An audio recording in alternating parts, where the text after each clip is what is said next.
This video is a short look at what you need to do for Level 2 of the Hacker Badge. We will look at the required activities and the rubric to understand what you need to do and what I, the instructor, will be looking for. Let's briefly look at the rubric. You can find this rubric on Brightspace, as I am doing here under Assignments, Level 2. I am also going to be sharing it as a document in our class Google Drive. Note that I'm going to be looking at two main areas. First, under Document Requirements, whether you have all the required and necessary pieces. Second, under Depth of Analysis and Thought, this means whether your analyses and reflections show substantial thought and effort. In other words, can I see that you are able to see the big picture and make connections between the things you are reading, watching, or doing, and your project and learning? Remember, to earn your badge, you need to meet expectations. Let's return to the activity list to see what this means for you. Let's take a look at the Level 2 activities for the Hacker Badge. The first activity is to fill out a chart looking at these different examples of articles and determining whether they're trustworthy, untrustworthy, or sensationalized. Are they fake news or not? So you will need to fill out this chart for each one of the sources to answer questions. For this, I do want to see the chart, and I do want to see that you are really thinking about each of these questions, answering them fully, and showing a level of thought for each one of them.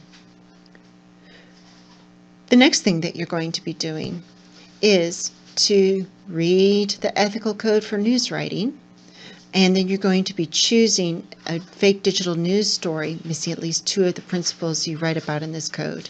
Okay, so here are the principles. You're going to be choosing a story. So for this, you're not writing something for me, but I do want you to include the story in the article that you chose along with its information so that you can help me understand the next part.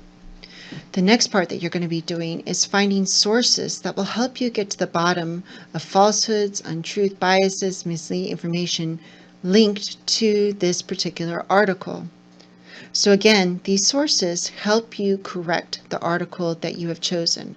So I do need to see what the article is that you've chosen that is fake news, linked to some of these, missing two of these principles, and then you're going to be choosing sources from the library. With these sources, you're going to be creating a dinner party research conversation or an annotated bibliography. And again, there's information with these links on how to do these. You're going to be writing at least 500 words, and what you're going to do is present the different sources that you have chosen and putting them in conversation with each other. There's different ways to do this depending on the dinner party conversation or annotated bibliography, whichever one you choose. Please read the instructions to help you understand. But what I am looking for is that your sources are 5, that they do seem to be credible and reliable, and that they connect to help correct the article that you chose. I also want to see that you are able to make connections between the different articles. If this article is helping to support things that the second article says, then you should point that out. I also want to see that you're using some sort of format to create your bibliography, particularly the references themselves. You can use MLA format, but if you're familiar with another format, such as APA or Chicago style, you can use that too. I just ask that you be consistent. Now that you know what the expectations are for this level and its activities, I hope you feel more confident in finishing up your submission. And of course, if you have any questions, you can reach out to me or visit the wonderful folks at the Writing Center. Good luck!